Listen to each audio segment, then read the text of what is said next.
I had a question about setting goals the other day, and actually I think setting goals might be one of the most important aspects of personal finance. So let's talk about it.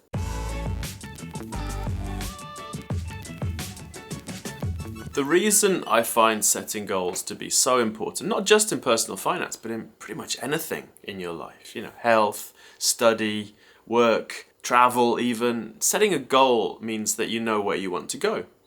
And that gives you the chance to make a plan to get to that goal. And it's exactly the same with personal finance. So if you don't have a goal, if you just have this vague idea that you want to improve your finances, or you want to save money, or you want to invest, then you don't actually know where you're trying to get to. And so it's quite hard to make a specific plan to get there. Absent a goal, you don't know where you're going to end up.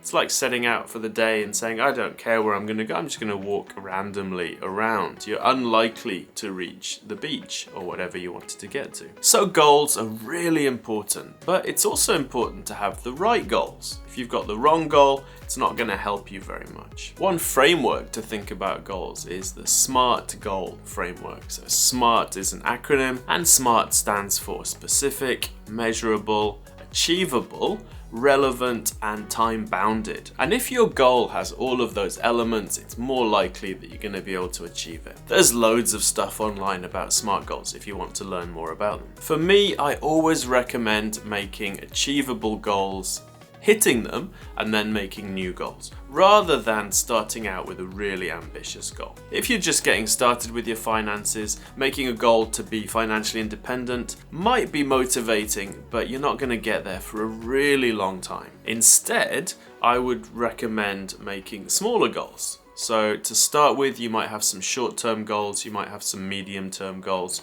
and you might have a long-term goal. Your short-term goals might be things like, open a bank account for my emergency fund, open a broker account, start investing, start saving 3,000 yen a month. And then once you hit those goals, then you can level them up. So you can say, okay, I managed to save 3,000 yen a month for 3 months. Fantastic. Let's go for 5,000 yen from now on. Let's move it up to 10,000 yen.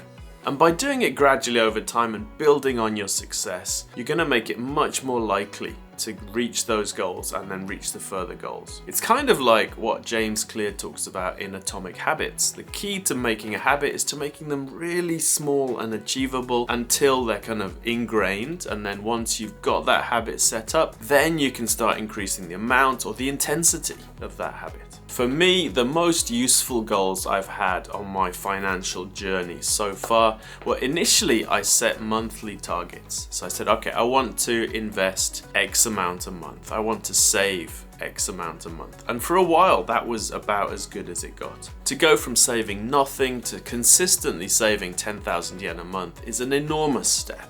It's possibly more important than the later, bigger steps that you make. But that first step is the key, because that's what starts you off on the journey. Once I had those kind of monthly targets, monthly habits set up, then I started making a medium-term goal. And for me, the first medium-term goal was reaching 10 million yen. 10 million yen is a number that I really like. It's the title of our flagship live course here at RetireJapan, because 10 million yen is big enough to make a real difference to most people's lives.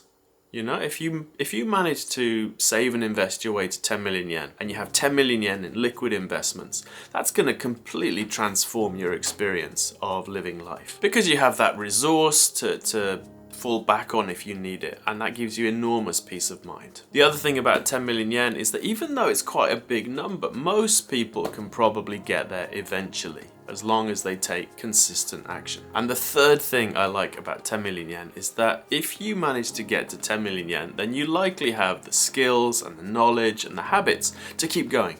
So you can get to 20 million, to 50 million, maybe even to 100 million. And that's the third type of goal for me, that long-term goal. And for me, the long-term goal was financial independence. Financial independence is a huge goal, and it's not necessary for most people. So if your goal is to have a comfortable retirement, that's a great long-term goal as well. We have a video about how to figure out how much you need for retirement. I'll link to that in the description. We actually reached our financial independence goal in 2021. This was about 13 years after we started focusing on our finances. finances. And the thing about reaching that goal is that it was not particularly exciting. 1 month I logged in, I did my spreadsheet, I saw that we'd reached our financial independence goal.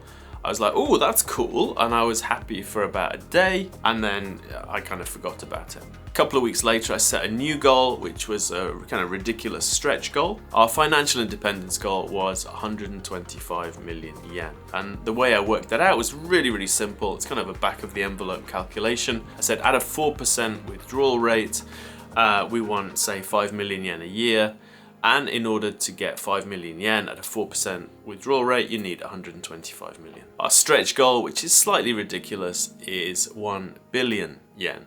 And I think I can see a mathematical path to that. I think it's possible. It's not necessary, and I'm not particularly bothered if we reach that goal, but that's my new goal. Because I like having goals, I find goals motivating and interesting, and I find that goals give me a purpose. So that's why we have a ridiculous stretch goal now. So what do I recommend that you do? Well, first of all, if you're just starting out, start setting those short-term goals. Open the necessary bank account for your emergency fund, broker account for your investments, set up those monthly investments, that monthly saving every month. And once you get used to that, then maybe you want to set a medium-term goal, like save and invest your way to 10 million yen, or maybe get some money together to buy a house, or save some money for your children's university fees. Although I have a blog post about that too, linked in the description. If you reach your medium-term goals, or even beforehand, then you might want to think about setting a long-term goal. So that might be your retirement number.